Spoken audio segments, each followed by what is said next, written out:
Good evening, everybody. Bit of a late start to the recording session. I had a very productive day, and I'm tired, and I just realized I'm wearing a green shirt, so you're going to have to deal with semi-translucent Kano, I guess.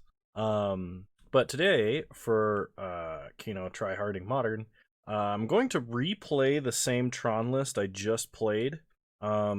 We made a lot of meta calls and we didn't run into like any of those decks, so I want to see if this is still relevant before making any further adjustments. Also, if this was a good call, what will happen is we'll be able to iterate further on this deck, but it's time to see if we got lucky or if the deck is good with the kind of almost jank additions of like Kozilek and stuff. So we'll see how it goes.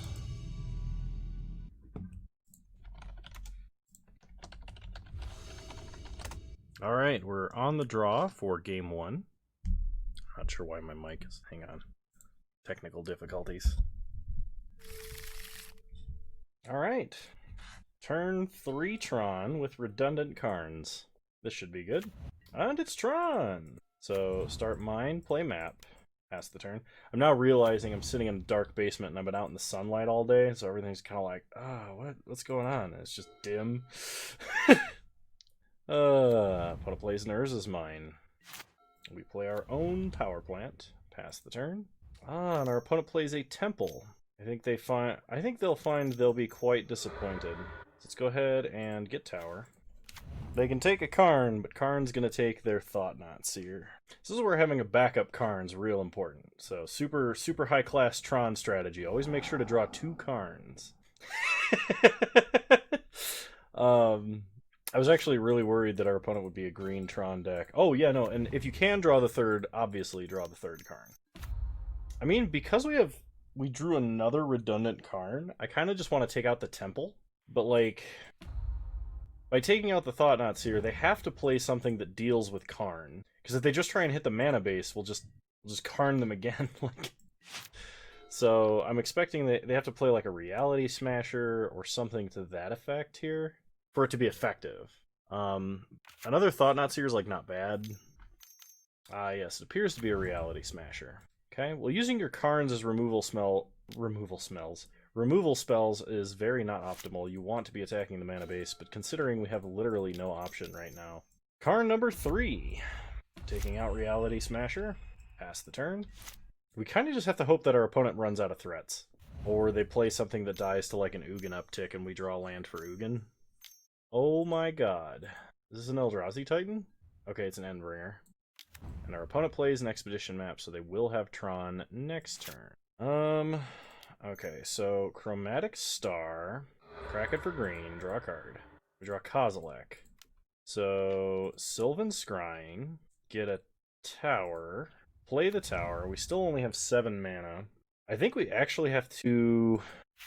Endbringer is scary, but it's not like it's not like ending the game scary, necessarily. I think we uptick Karn. Because Karn will stay alive that way. Okay, opponent discards a Dismember to Karn. So we'll play Relic, and we'll play Ballista on 3, because then we can block the Endbringer attacking.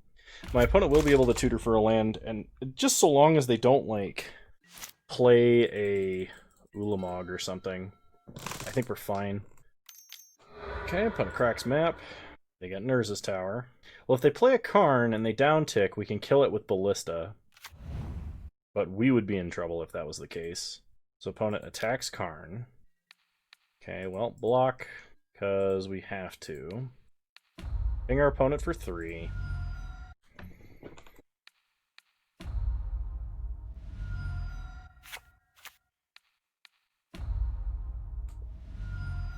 Okay. If we play Kozilek, we get to draw 4 cards, but our opponent can fog it eternally with Endbringer. 7 mana. Ugin the Ineffable. Opponent makes a bear. Sure. We draw a map. Or they play a map, excuse me. We untap. We draw Chromatic Star. So we could Karn downtick to take out Endbringer or Ugin. I think we cast Kozilek and we downtick to kill Ugin. Because our opponent drawing cards is like how they're going to get out of this. So let's see what cards we draw first.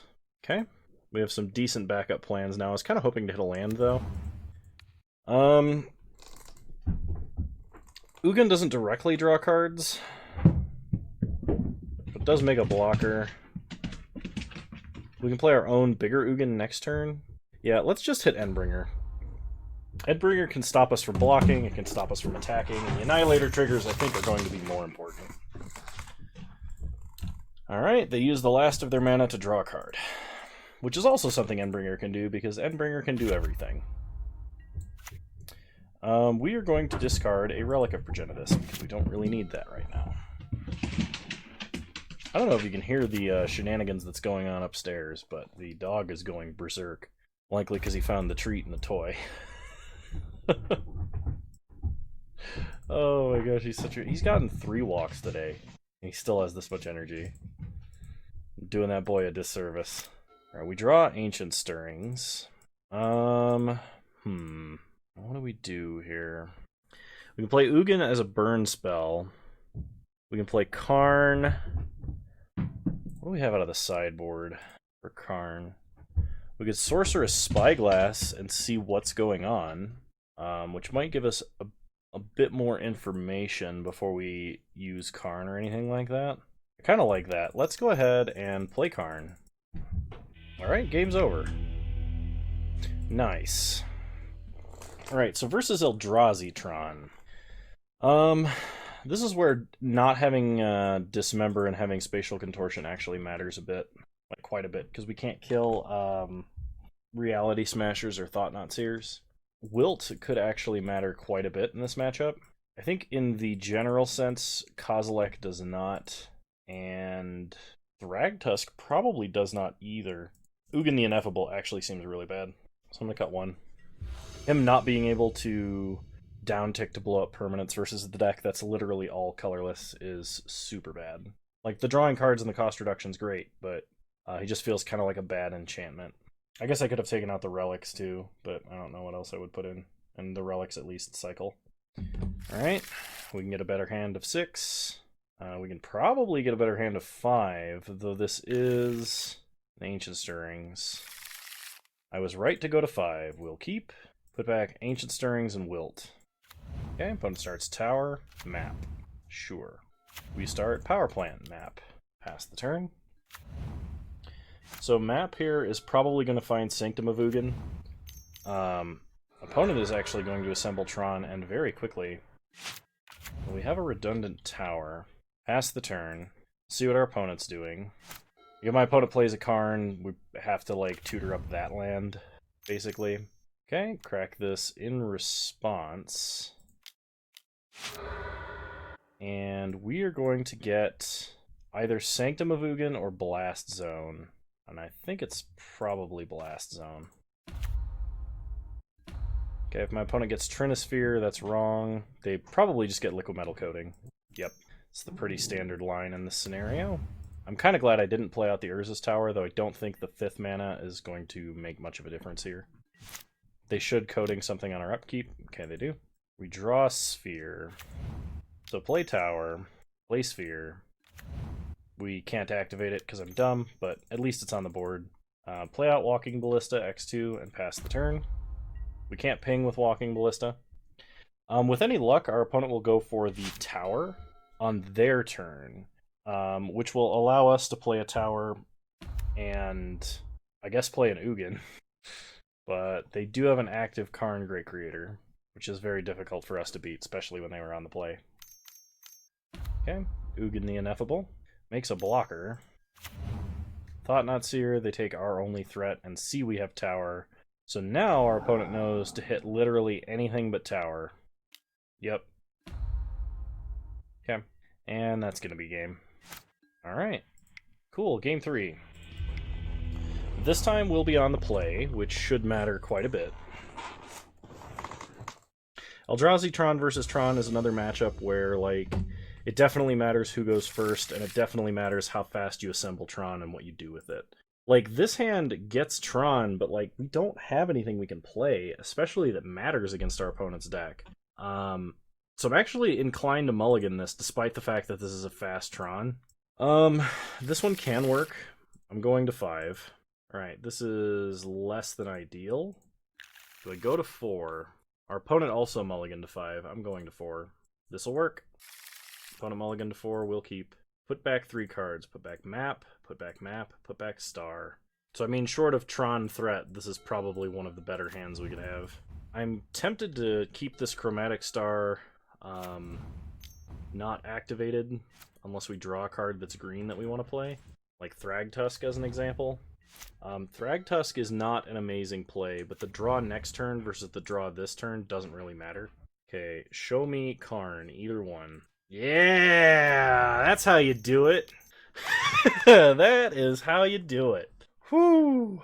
Didn't even have to redraw. Opponent says, really? Dude, you're playing Tron too. You know how this works.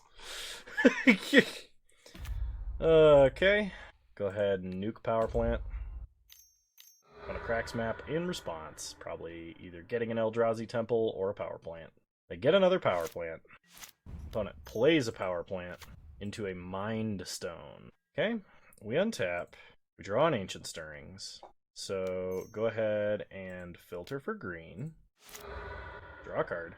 Alright, nuke a Tron land. I wasn't intending on doing this. Oh, the old double Karn. Oh, that was brutal. And here I was thinking I was going to have to Ancient Stirrings and play something like a Worm Coil and tick Karn up. But, I mean, that's why we draw cards before we play spells. If you have the option of using a Chromatic Sphere or Chromatic Star, you should almost always crack it during your main phase, not during the casting of a spell to get the colors for the spell, but you should always cast it. You should always activate it before casting the spell, because things like that can happen. So, I mean, barring situations where you need to hide cards in hand and stuff like that from your opponent who's playing a bunch of hand hate, but... Alright, round 2. This is not a very good Tron hand, so we'll mulligan. This hand could get there, but we might be able to do a little bit better. This hand is considerably worse. We're down to 4. Time to go to 3. Time to go to 2. Alright. Well, I guess. I am not a fan. At this point, I might just, like, concede and go to game 2 so my opponent doesn't see what we're playing. We'll just F6 through a few of our turns. That actually makes me want to try and play this out, so I'm going to. Play Sphere. If anything could get us off of a mulligan to 2, it's a Sphere off a Tron land into an Ancient Stirrings. Okay, opponent starts Opt, which is played by just about every single blue deck that I know of. This could be Storm, this could be Blue Moon, this could be Control, this could be Mono Blue Spreading Seas, this could be Howling Mine. Man, am I glad I didn't concede. So it looks like this is Time Warps. We draw a useless Worm Coil Engine and a Karn. Crack for green, we draw a star. Ancient Stirrings. No land is incredibly concerning, so we will take a Chromatic Sphere, rest to the bottom. Wow, that was an extra draw, and still no second land. So I hope we don't get remanded into Oblivion. I'm trying to think if there's any special counterplay I need to be making for taking turns. It's Boomerang. It's not even taking turns, it's just Boomerang. Mystic Sanctuary, okay. Well, we untap. We draw another power plant, so play that, play star. Pass the turn. We're going to have to rely on our opponent faltering a little bit and not being able to Boomerang every land we play. Probably not going to happen in a deck where our opponent's entire deck is literally the same card. Just kind of like that. So we untap. It's not like we have Explorers or anything interesting. So play power plant. Crack star for green. Play star. Pass the turn. Repeals the star. Okay, discard Thragtusk. Opponent has Cryptic mana now, though, which is a big problem. Fevered Visions. Mystic Sanctuary, putting a Boomerang on top. So they might actually let us get to 2 land here, but the problem is... Oh, never mind, they just had another land. Oh, no, because they draw a card at the end step. Okay, alright. Well, we know what we're up against. And at this point, with our opponent drawing 3 extra cards a turn, it's not going to be very helpful. I definitely want Veil of Summer. Relic of Progenitus is actually kind of reasonable. It doesn't look like our opponent is milling us at all, so I'm actually going to take out Kozilek. The life gain and the life total basically, I mean, it matters, but it doesn't matter from Wormcoil. Like, Thragtusk matters. Wormcoil does not. Weather the Storm is also a card that's like, we'll never ever cast it with like a decent storm count or anything. So I'm going to drop the Wormcoils because they'll never actually connect with my opponent. Thragtusk, at the very least, if they bounce it, leaves behind something. Okay, that hand doesn't work. This hand might. It just might. So as long as my opponent doesn't start like Gemstone Caverns turn 1 Boomerang, into turn 2 Boomerang, into turn 3 Draw Engine, Simian Spirit Guide, Manamorphose Boomerang, we're probably okay with this hand. I'm going to put back a Sphere, and we will start Urza's Power Plant, Chromatic Sphere. Okay, pass the turn. Okay, opponent plays a Fabled Passage, fetches up an island. We untap, we draw Forest. Crack Sphere for green, draw a card. Yeah, I'm going to Ancient Stirrings here. Karn, Great Creator, is another great threat to play. Play Urza's Mine, pass the turn. So now, if my opponent doesn't immediately Boomerang, we have Karn. If they do Boomerang, we can at least play a Forest and play a Sylvan Scrying. They Boomerang. I was kind of hoping for a Howling Mine. Okay, play a Power Plant, play a Sphere. Pass the turn. If my opponent casts a Boomerang or an Eye of Nowhere on their turn, I will crack for green and pray to draw a Veil of Summer. Okay, we didn't get it. I know Oz is watching this, like, oh boy! Tron loses to Boomerangs! Alright, we'll play a Walking Ballista on 1, because I know Boomerangs is one of his favorite decks. Pass the turn. Opponent has to play a Draw Engine sometime, unless they just have... Unless they're just really lucky and keep drawing lands and Boomerangs in the correct quantities. Alright, it looks like my opponent has a Cryptic command. So play a Tower. Play Karn. I expect this to get Crypticed. So float some mana. Okay, play a map. By counter bouncing, they don't have... Like, the odds are they're going to run out of steam, because the Boomerang deck doesn't work unless you end up drawing more cards and playing them than your opponent does. We'll take a Sanctum, go to combat, attack for 1. Like, the Boomerang deck only works if you can keep them off of, like, 2 lands for most decks. For Tron, it's going to be 3. Okay, they cast Cantrip, finally. First non-Boomerang spell of the game. I will say that, like, Tron is the ideal deck for the Boomerang deck to go against, because, like, we focus on playing a land and 1 spell every single turn. Yeah, that's really annoying. When it plays an island, they're still not drawing multiple cards a turn, so we might still stand a chance. Alright, Veil of Summer. I'm actually going to play out a Forest because I drew that. That means if they start leaving up mana for like a Cryptic or something like that, we might be able to just get them. The only thing that we can't stop is another Wipe Away.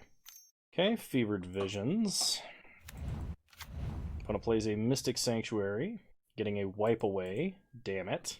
So at their end step, they draw a card. That's a nice little interaction. Fevered Visions being a Howling Mine effect that does not draw during their draw step. Okay, they bounce a Tron land, sure. We untap. We draw Sylvan Scrying, replay Mine, go to combat, attack for 1. Pass the turn and we'll discard Sylvan Scrying.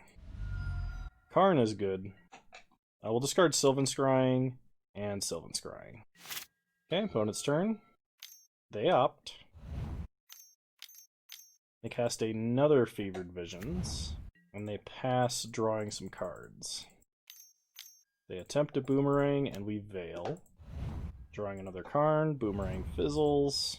We untap, play a Power Plant, go to combat, attack for 1. And really, if we get a single other turn, I think we're fine. Problem is, my opponent has enough mana now. Shoot. I should have cast Wilt at my end step there. I did not think about that. I'm going to discard Sanctum and Mine.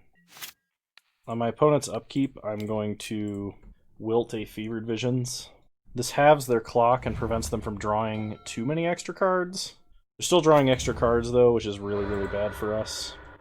Opponent fetches with Fabled Passage. Thank goodness that's not a different fetch land that can get Mystic Sanctuary, otherwise we'd be really, really, really sad.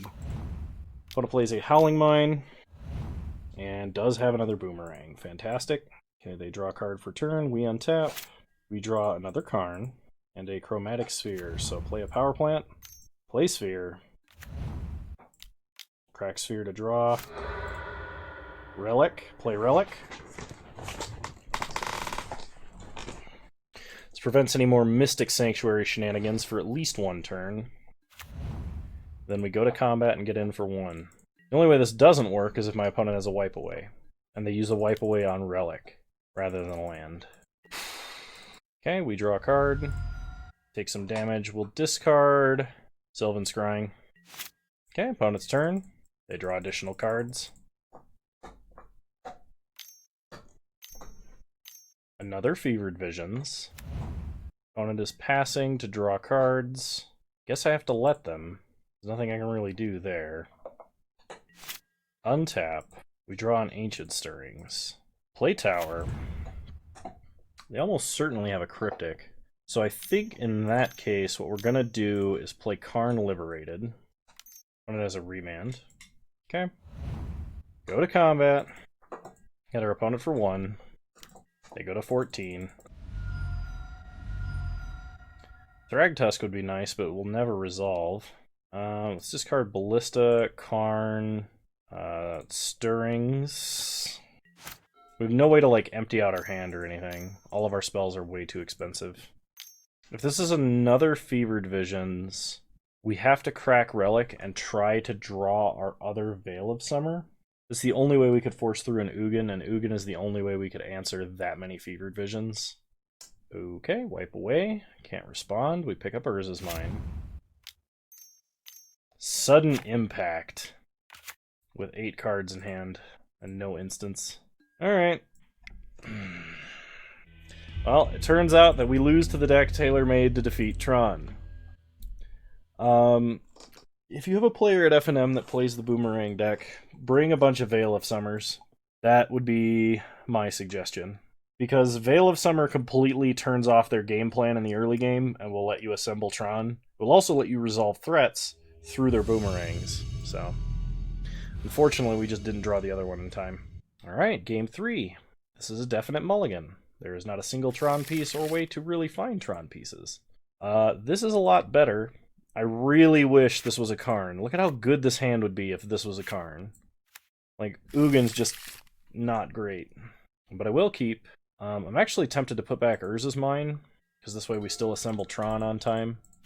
When it starts Bloodstained Mire, cracks it, shocks a Blood Crypt, and Thought seizes us with the Lurrus in their grave, so we're playing against Death Shadow. They probably take map. Yep, there goes the map. We draw a Karn, play Mine, play Sphere, pass the turn. So we are trying to draw Sylvan Scrying, trying to draw a map, trying to draw a Power Plant. Opponent plays 2 Swift Spears. They only have 2 cards left in hand. We untap. We draw the opposite of a land, which is our most expensive spell. We crack, trying to hit another land. Play Ballista on 1, which can at least block. And fog a Swift Spear for a turn. Pass the turn. If we top deck a Power Plant, we're actually in a really good place. 3rd Swift Spear. When it goes to combat, attacks for 3. Jump one of them. Ping one of them and not their life total because my opponent is playing Death Shadow. Take 2. We untap. We draw a map. Which may or may not be too late. We'll see. Okay, opponent bolts our face. We take 9 damage. Did I say 9? I meant more than that. Take 11 and go to 2. Yep. Alright. Opponent had the Thought Seize for the map. That hand would have worked if we were on the play, but did not work because we were on the draw. Oh, not Wilts. What I want is Weather the Storm here. Spatial Contortion as well. Relic's kind of reasonable, but I actually don't want it here, and I actually don't want my 10 drops. So We'll try the deck setup like this and see how that works. Theoretically, this is what we adjusted the sideboard for back when I was making the meta call, but we'll see. We'll see if Weather the Storm works against this deck. We gotta mulligan that. We gotta mulligan this too, I think.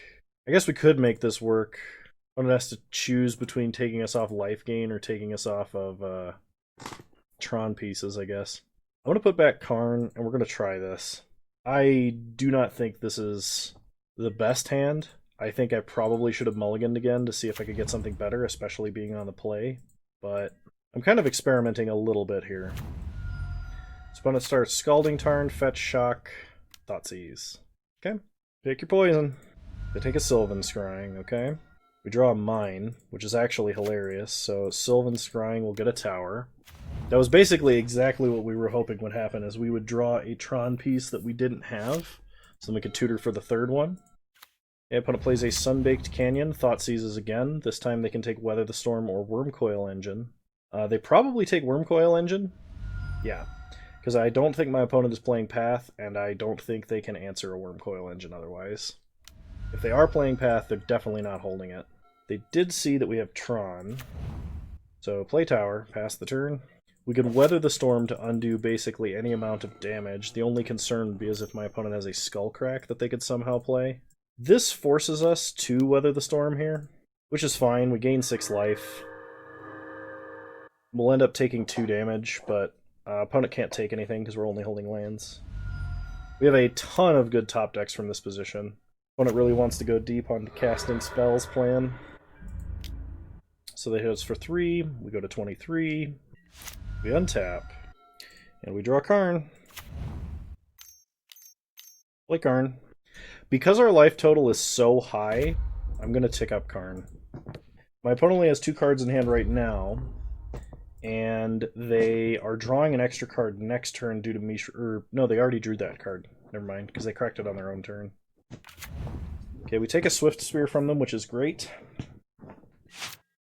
If we were low on life, we would have to downtick to try and interrupt what our opponent is doing. But now they have to dedicate either a ton of mana into killing Karn or killing us, and they're having to try and kill Karn. They do have a Death Shadow.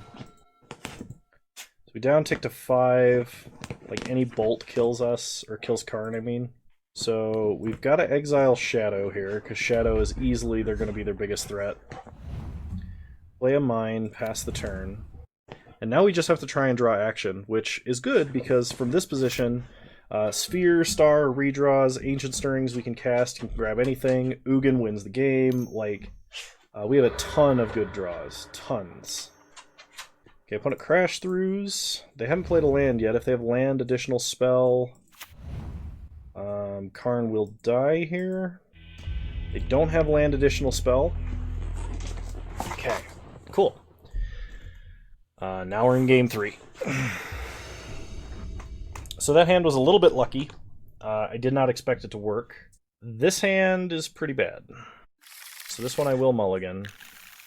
We are on the draw, so it's worth noting that any map hand is probably going to get Thoughtseized.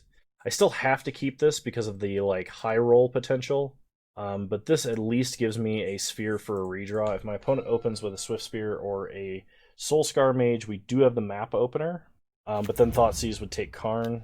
Alright, they start Soulscar, which is perfect, because that means we'll be able to land map and assemble Tron. So play Mine, play map, pass the turn, pray for no Shatter, Spree, smash to Smithereens, things of that nature. I suspect we'll get Thoughtseized this turn. Opponent will have to take Karn Great Creator, I'm pretty sure.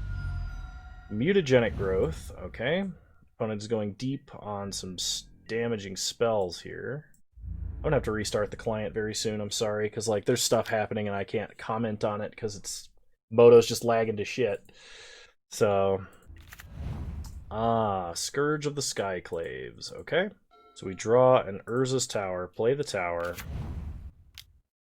Crack map will get Power Plant. Pass the turn. So from this position, we're probably going to have to use Karn to wish for Ensnaring Bridge. Because otherwise, like, we can't stop them from attacking. And even just stopping the Scourge from attacking for a turn might be good enough. It is kind of worrisome because if they have enough instant speed spells, they can just well, they can do what they're doing right now. But if they have enough instant speed spells, even if we land a bridge, our opponent could just attack with a 1/2 under the bridge and then pump it to the point that it's fatal. We draw Karn Liberated. Does that give us a better chance of surviving than Karn Great Creator? Let me look at the sideboard. We have to, whatever we do, we have to deal with Scourge of the Skyclaves, and we have to do it this turn. Great Creator gets better next turn. Unfortunately, all of my Wormcoil engines are in the deck, but we can wish for something that's a higher mana cost next turn. Opponent has 2 cards in hand, and that's about to be 3. Well, we're playing Power Plant because we're assembling Tron. Grafdigger's Cage, or not Grafdigger's Cage, Ensnaring Bridge prevents this from attacking, but if they have Artifact Destruction, they just kill us. Yeah, I think we have to play Karn, and we have to downtick Karn Liberated on Scourge of the Skyclaves. Which sucks, but it does mean that if our opponent can't immediately kill us, they have to put a little bit of effort into killing this Karn, which might make our next Karn a little bit better. The upside is, or the downside is, my opponent can just Lava Dart, Lightning Bolt, and we're dead. So, okay, they fetch and shock. They either have lethal or they kill Karn. Okay, they take Karn Great Creator, which is pretty bad because that was our backup plan. And now they can just Lava Dart our face and attack Karn. Big Scourge of the Skyclaves. Okay. Deck. Okay, they do Lava Dart. So we have to draw something now. Play Tower. Play Sphere. Crack for green. Ugin might do it. We only have to -2 Ugin. That was an excellent top deck. Ugin's hard to kill, and we're still at a relatively high life total. Our opponent did flashback their Lava Dart in order to kill it. Opponent says, luckiest person alive, I guess. No. We meted this deck to beat aggro decks. It's meant to be consistent, and we have answers to these kinds of threats. We built the deck this way. That's why I'm running 2 of the 8 mana Ugin. That's why I have sideboard for decks like his. Like, I don't like Tron as a deck, I'll be honest. It's just good and consistent. And once you have the lines down, it's not hard to figure out when you play optimally versus when you don't. First off, Mulligan. Okay, opponent also mulligans, so maybe they're Tron. Mulligan again. Okay, opponent keeps the 6. Going to 4. Which at this point, I think Stirring's Forest Power Plant is the way to go. I do not want to go to 3 against an unknown opponent. So in order to be efficient, we are going to start Forest and then Stirrings. I guess I'll just take mine. Rest to the bottom any order, pass the turn. Opponent is also on Tron. Okay, play mine. Stirrings. Take Karn. Rest to the bottom. Play map. If my opponent has the optimal draw of... Oh, okay, it's Eldrazi Tron. This will be different. Opponent plays Chalice on 1. Okay. Draw Tower. Excellent. Play Power Plant. Pass the turn. So if my opponent plays a Thought-Knot Seer, I'm going to activate Expedition Map, and I'm going to go get Sanctum of Ugin. Okay, opponent only has a Matter Reshaper. So we crack Map to thin our deck. Opponent concedes! Apparently they can't beat a Karn Great Creator. They concede match! Wow!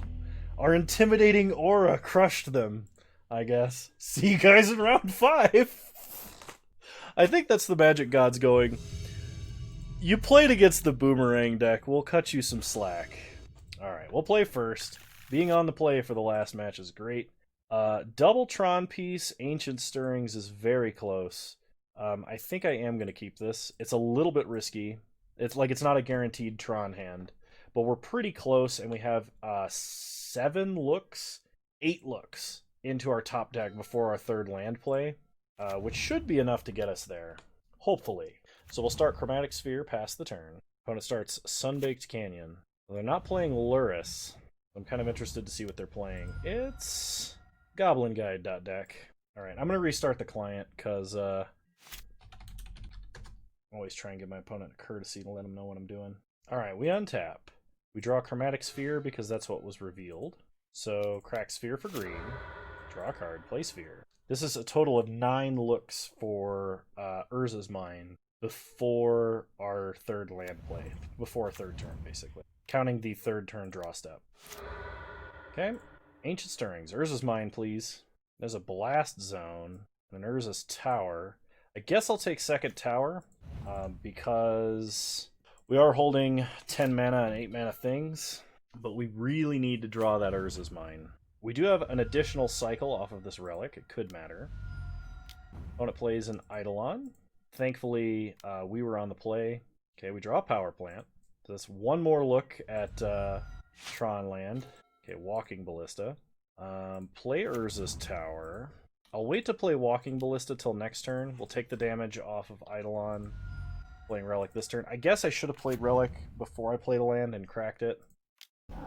Alright, Ulamog the Ceaseless Hunger. I am really, really hoping for that last Urza's Mine, because if we got it, we have Ulamog the Ceaseless Hunger right out of hand, backed up with a million other things.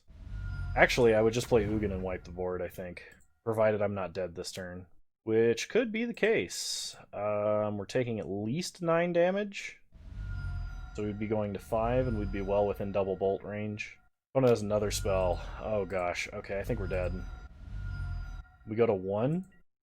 So we'd have to draw Urza's Mine, which we did. Okay. So there's only one way out of this. We can either play Ugin, wipe the board, hope our opponent is holding 2 lands, draws a land, and cracks Sunbaked Canyon and gets a land. Now, burn runs like 18 to 20 lands, so that's not very likely. The other hope is that our opponent is holding only creatures, and does like the whole land or creature drawing thing, and we land a Wormcoil. Either way, our opponent lacking direct damage is almost completely unheard of. I think Wormcoil, like, Ugin is more tempting, but has a higher risk of failure because we die to things like Monastery Swiftspear with haste. I think Wormcoil Engine is our only hope. I'm not thrilled about it. This is CMC 3 or less? Okay, that means we can also play a Walking Ballista on 4. Well, X2, I mean. Alright, pass the turn. Hoping burn doesn't have direct damage is... Yeah, okay, they had the Shard Volley. Actually... Oh, I could have played Walking Ballista X5, and my opponent would be 1 damage off of lethal. It's possible that I should have done that. But, like, they wouldn't have cast a spell, they would have just swung in and killed us. So I guess not. Alright, Spatial Contortions, Weather the Storm in... What goes out? 10 mana things.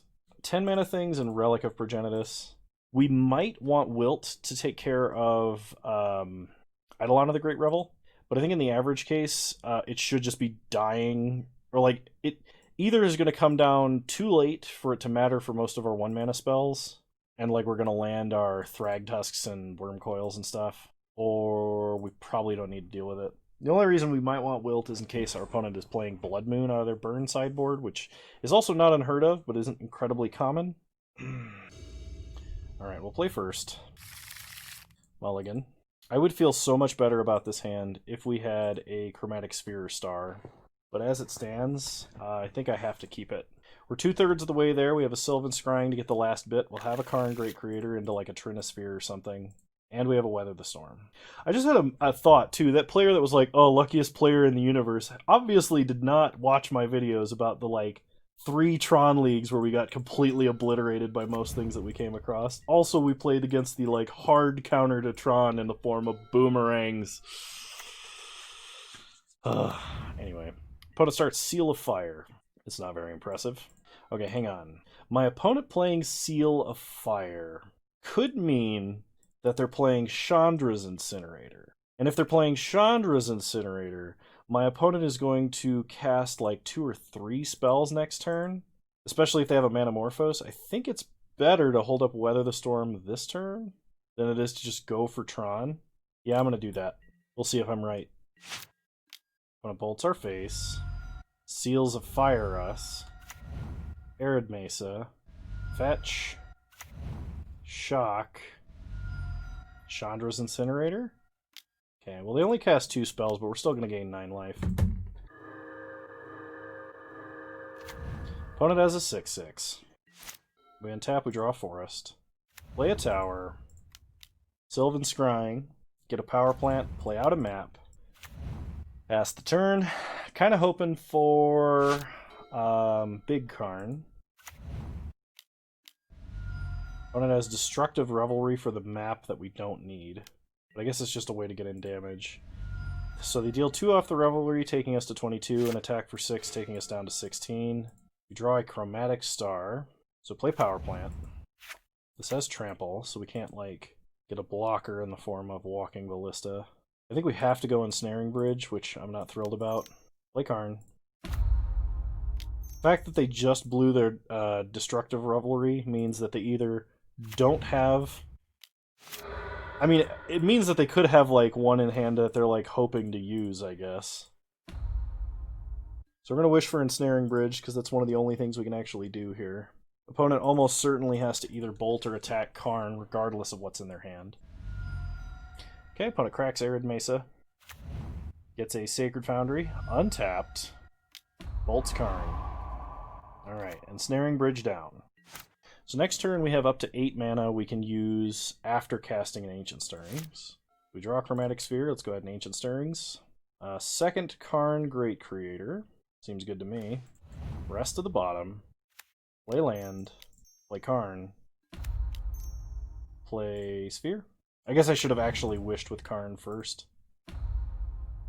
And I'm going to take Sundering Titan because that wipes their whole board of mana. We don't even lose a forest. Okay.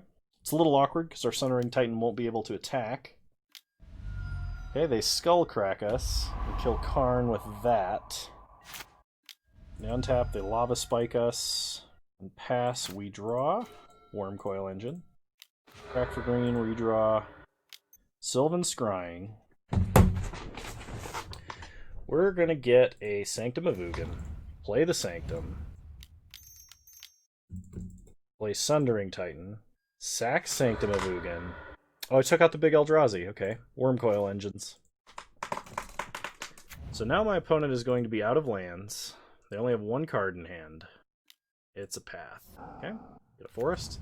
So we destroy all of their lands, and we destroy a forest of ours. Okay. As soon as we draw a Karn Liberated, I think our opponent loses.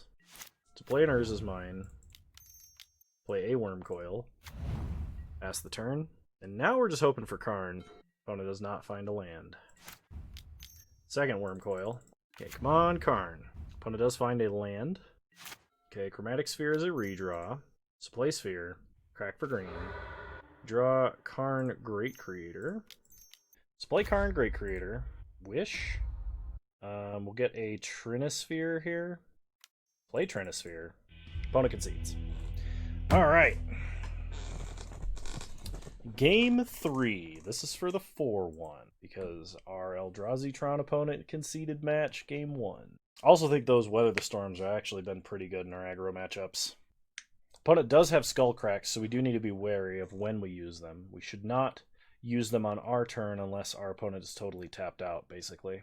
I could potentially see a scenario where, like, if we somehow survive the early game, if we assemble Tron, just be like star, star, sphere, sphere, Weather the Storm.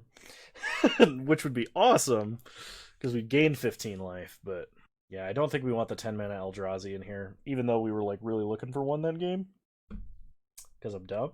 But we probably should not be playing a 10 mana spell versus a deck that wins on turn 3 with damage. Tempting because of the redraws, but I don't think it's good enough. This is a lot better. If my opponent starts Guide, we could actually be in a pretty decent situation. We do have Sphere into a Ballista.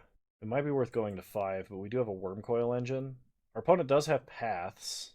They just kept to 7. I'm going to keep... I'm going to put back Ugin. Yeah, I'm going to put back Ugin. I think this has a high enough chance to draw us what we need, actually. So our opponent starts with a Monastery Swiftspear, gets in for 1 on turn 1. We go to 19. We untap. We draw a Forest, which is not really what we want to see. Start Urza's Mine, play Chromatic Sphere, and pass the turn. Forest, at the very least, means that if we stumble on Tron, we can at least cast Ancient Stirrings and things like Ancient Stirrings and Sylvan Scryings as we draw them. Okay, opponent suspends a Rift Bolt and Lava Spikes us. We're taking 5 damage this turn. I would really like to draw a Spatial Contortion to kill this Swift Spear before Rift Bolt comes off suspend. Blast Zone does not really get the job done. I'm going to try a redraw here. Map's okay, but it is really slow, so play map. I could have, I guess, technically played Walking Ballista there to block, but I could also do that next turn off of Urza's Tower. Okay, opponent Rift Bolts us down to 11. They have 2 damage on their Swift Spear that has not yet come in. Skewer the critics. So we're down to virtual 5 life. They play a Chandra's Incinerator and get in for 3.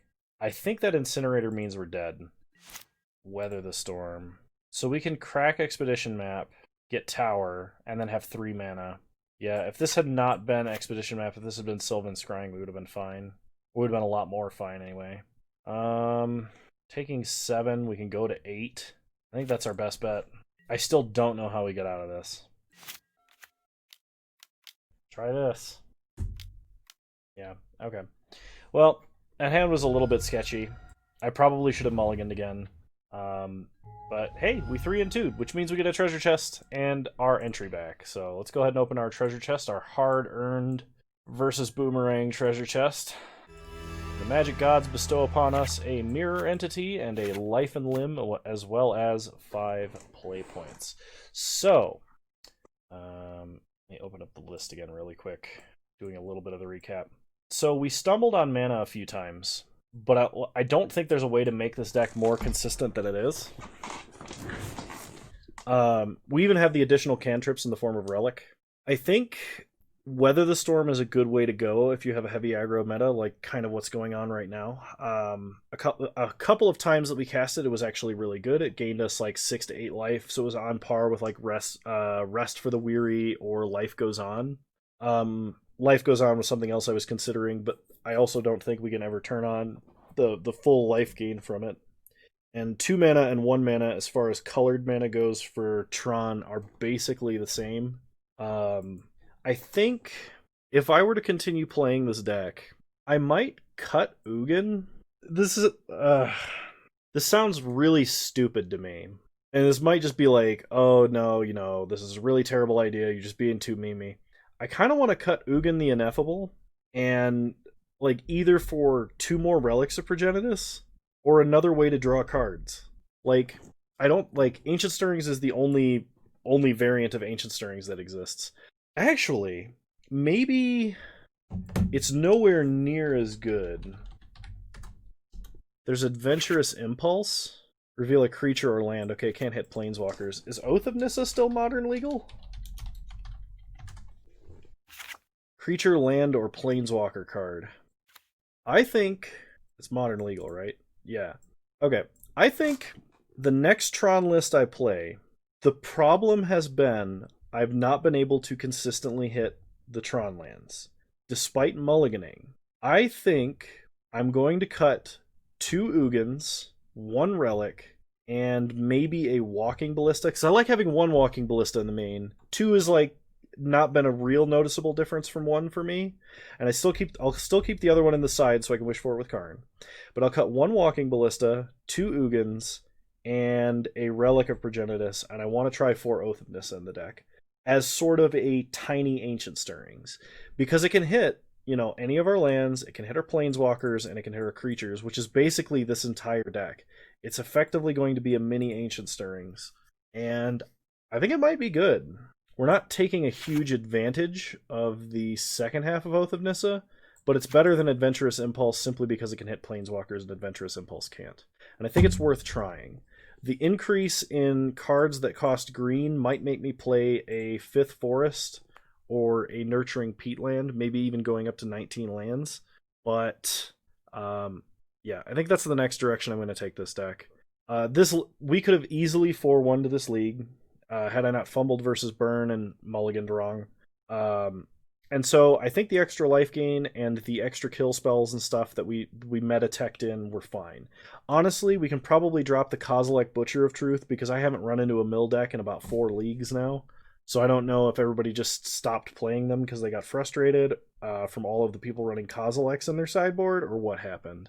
Anyway, I've rambled enough. If you liked this video and you want to see more of it, please leave a like, drop a comment, and subscribe to the channel if you are so inclined.